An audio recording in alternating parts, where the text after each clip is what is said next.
Good morning friends, मैं हूँ रचना और स्वागत करती हूँ आपका अपने चैनल गार्डनिंग विद रचना में। फ्रेंड्स, अगर आपके मोगरे के पौधे ने एक बार फ्लावरिंग करने के बाद दोबारा से फूल और कलियाँ बनाना बिल्कुल बंद कर दिया है, पौधे पर नई नई ग्रोथ भी नहीं हो रही है, आपके मोगरे के पौधे में कलियाँ खिलने से पहले ही गिर जा रही हैं या फिर फूल भी एक ही दिन में पौधे पर से झड़ जा रहे हैं, तो आज के अपने वीडियो में आपसे शेयर करूंगी कुछ बहुत ही ज़रूरी बातें जिनका आपको ध्यान रखना है और साथ ही एक बहुत ही शक्तिशाली घरेलू खाद जिसको लगातार अगर आप अपने मोगरे के पौधे पर देते रहेंगे तो आपके पौधे में दोबारा से ढेरों फूल और कलियां बनना शुरू हो जाएंगे।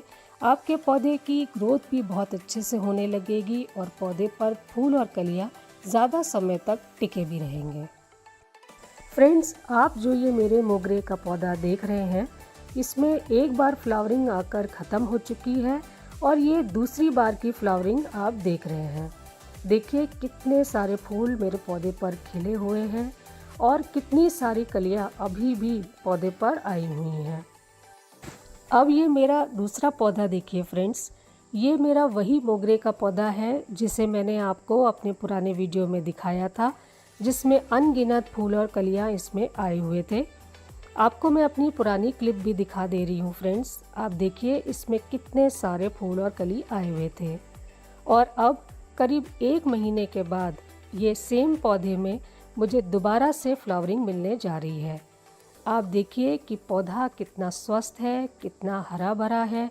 पौधे में बिल्कुल लश ग्रीन और चमकदार पत्ते आए हुए हैं और इसमें कितनी सारी नई नई ब्रांचेस निकल कर आई हैं और लगभग हर ब्रांच पर गुच्छों में ढेर सारी कलियां आना भी शुरू हो गई हैं। तो इतना अच्छा रिज़ल्ट मुझे अपने मोगरे के पौधे में कैसे मिला है कि 1 महीने में ही मेरे मोगरे के पौधे में दोबारा से ढेरों कलियां बनकर तैयार हो गई हैं। कौन सी ऐसी शक्तिशाली घरेलू खाद मैंने अपने मोगरे के पौधों में दी थी, उस खाद के बारे में आज आपके साथ अपने इस वीडियो में शेयर करूंगी। प्लस मैंने अपने पौधे पर कौन कौन से ज़रूरी काम भी किए थे, किन किन बातों का ध्यान रखा था, वो भी आज आपके साथ अपने वीडियो में शेयर करूंगी। एक फ्लावरिंग आने के बाद आपको जिन जिन बातों का ध्यान रखना है अपने मोगरे के पौधे पर, उसमें सबसे पहला और सबसे इम्पॉर्टेंट पॉइंट है कि जैसे ही आपके पौधे पर फूल आकर सूख जाएं या फिर झड़ जाएं, तो आपको उस स्टेम को ऊपर से लाइट प्रून कर देना है। फ्रेंड्स, हार्ड प्रूनिंग बिल्कुल भी नहीं करना है, आपको सिर्फ टिप प्रूनिंग ही करनी है। मतलब कि 1-2 पत्ती नीचे से आपको उस स्टेम को कट कर देना है। साथ ही जो लंबी लंबी ब्रांचेस आपके पौधे में हैं, जिनमें बिल्कुल भी फ्लावरिंग नहीं हो रही है, उनको भी आपको कट कर देना है। फ्रेंड्स, ये स्टेप बहुत ही ज़रूरी है, इसको आपको बिल्कुल भी स्किप नहीं करना है। अगर आपके पास मोगरे के पौधे हैं तो आपको पता होगा कि मोगरे के पौधे हमेशा एक स्टेम पर एक बार ही फ्लावरिंग करते हैं, बार बार नहीं करते हैं। वो हमेशा जो नई नई स्टेम्स पौधे पर निकलती हैं उन्हीं में ही फ्लावरिंग करते हैं। तो इसलिए ऐसी सभी स्टेम्स जिनमें फ्लावरिंग आकर ख़त्म हो चुकी है, उन सभी स्टेम्स को आपको ज़रूर से कट करते रहना होगा।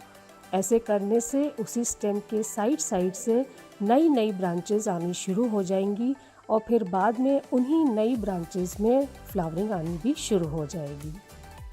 जब आप अपने पौधे पर लगातार प्रूनिंग करते रहेंगे तो आपके पौधे पर लगातार जगह जगह पर नई नई ब्रांचेस भी बनती रहेंगी और उन सभी ब्रांचेस पर लगातार कलियां भी खिलती रहेंगी।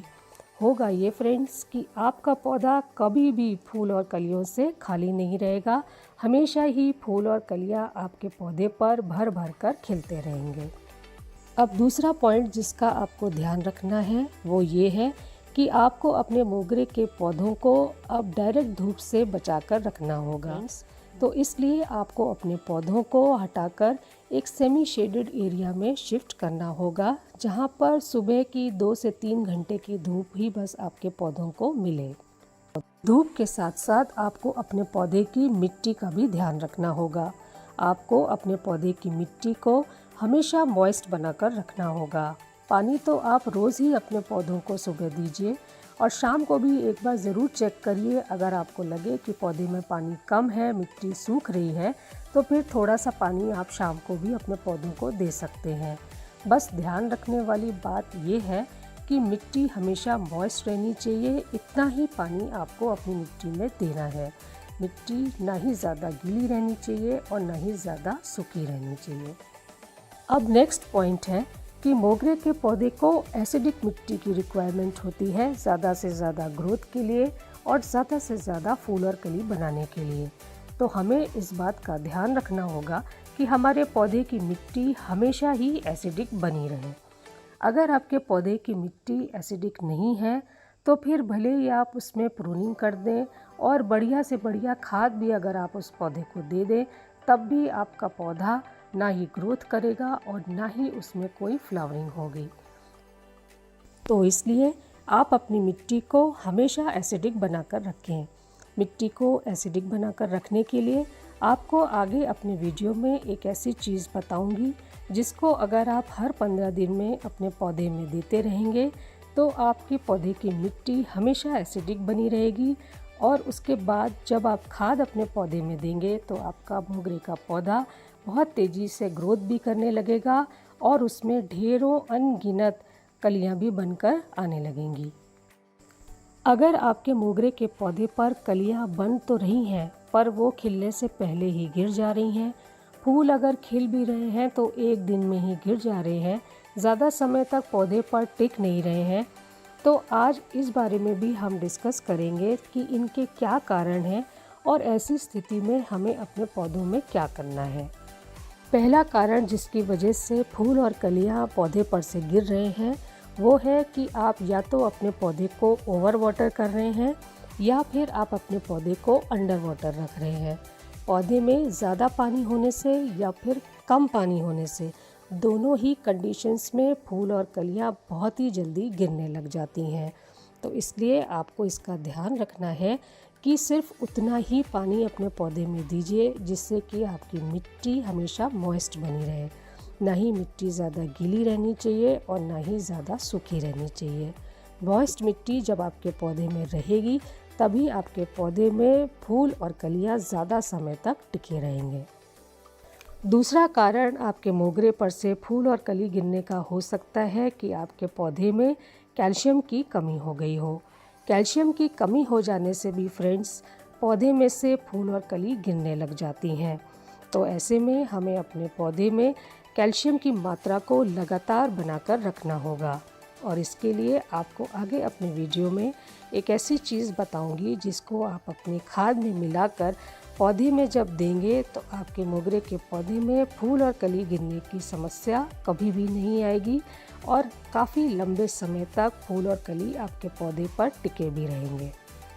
तो अब बात करते हैं उस शक्तिशाली घरेलू खाद की जिसको देने से हमारे मोगरे का पौधा लगातार नई नई ग्रोथ भी निकालता रहेगा, पौधा हरा भरा भी रहेगा और लगातार हमको फ्लावरिंग भी देता रहेगा। इस खाद को बनाने के लिए हम उन चीज़ों का इस्तेमाल करेंगे जिन्हें हम वेस्ट समझकर अपने किचन में फेंक देते हैं, लेकिन ये चीज़ें हमारे पौधों पर कमाल का काम करती हैं। ये चीज़ें हमारे पौधों को वो सारे पोषक तत्व प्रोवाइड करेंगी, वो सारे माइक्रो और मैक्रो न्यूट्रिएंट्स प्रोवाइड करेंगी जिसको कि हमारे पौधे को ज़रूरत होती है ज़्यादा से ज़्यादा फ्लावरिंग देने के लिए भी और ज़्यादा से ज़्यादा ग्रोथ निकालने के लिए भी। यहाँ पर मैं ले रही हूँ 1 लीटर पानी और उसमें जो सबसे पहली चीज़ ऐड कर रही हूँ वो है 3 चम्मच चाय की पत्ती की।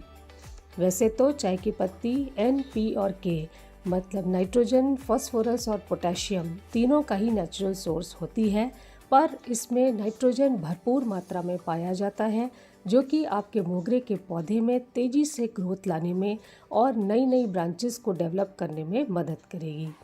चाय की पत्ती में नाइट्रोजन के अलावा फास्फोरस और पोटेशियम की भी मात्रा होती है जो कि आपके पौधे में फूल और कली खिलाने में मदद करती है और आपके मोगरे के पौधे की जड़ों को मजबूत रखने में भी मदद करती है। प्लस चाय की पत्ती में टैनिक एसिड भी पाया जाता है जो कि हमारे मोगरे की मिट्टी को नेचुरल तरीके से एसिडिक बनाकर रखेगी। चाय की पत्ती से मिट्टी और भी ज़्यादा भुरभुरी और उपजाऊ हो जाती है। कह सकते हैं कि फूलों वाले पौधों के लिए बिल्कुल उपयुक्त हो जाती है। अब इस खाद को और भी पावरफुल बनाने के लिए और अपने पौधे से ज़्यादा फ्लावरिंग लेने के लिए हम यहाँ पर इस्तेमाल कर रहे हैं 2 केले के छिलकों का। केले के छिलके जो कि हम किचन में वेस्ट समझकर फेंक देते हैं, ये हमारे पौधों के लिए बहुत ही फ़ायदेमंद होते हैं फ्रेंड्स। ये पोटेशियम का नेचुरल सोर्स होते हैं। इनमें प्रचुर मात्रा में पोटेशियम होता है जो आपके मोगरे के पौधे में ढेरों फूल और कली बनाने में मदद करेगा। अब लास्ट पे मैं इसमें ऐड कर रही हूँ 1 स्पून चॉक पाउडर की या फिर चूना पाउडर की। आप दोनों में से एक चीज़ का ही इस्तेमाल अपने पौधे पर करें फ्रेंड्स। ये चॉक पाउडर या चूना पाउडर हमारे पौधे की कैल्शियम की कमी को पूरा करेगा। ये पाउडर हमारे पौधे की स्टेम्स को, ब्रांचेस को और जड़ों को मजबूत रखने में मदद करेगा। प्लस हमारे पौधे में फूल और कली गिरने की जो समस्या आ रही थी वो भी कभी नहीं आएगी और हमारे पौधे पर फूल और कलियाँ ज़्यादा लंबे समय तक टिके रहेंगे। बस अब हमें इन सारी चीज़ों को अच्छे से मिला लेना है और 24 घंटे के लिए ढककर रख देना है। 24 घंटे के बाद ये लिक्विड फर्टिलाइज़र बनकर बिल्कुल तैयार है, पर अभी हमें इसे ऐसे ही अपने पौधों पर नहीं देना है फ्रेंड्स।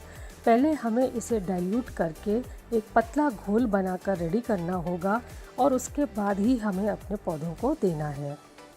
तो इस लिक्विड फर्टिलाइज़र को डाइल्यूट करने के लिए अगर आपके पास 1 लीटर लिक्विड फर्टिलाइज़र की मात्रा है तो आपको उसमें 2 गुना और सादा पानी मिलाना है। पानी मिलाने के बाद जो ये पतला सा घोल बनकर तैयार होगा, इसे अब हम अपने मोगरे के पौधे में देंगे। ये लिक्विड फर्टिलाइज़र आपको 100 ml से 150 ml के बीच हर 15 दिन के गैप में अपने हर पौधे में देना है फ्रेंड्स। और अगर आप चाहते हैं कि आपके पौधे हमेशा ही स्वस्थ रहें, हरे भरे रहें और हमेशा ही आपके मोगरे के पौधे पे फूल और कलियां खिलते रहें, तो आपको ये लिक्विड फर्टिलाइज़र एक बार देने से काम नहीं बनेगा।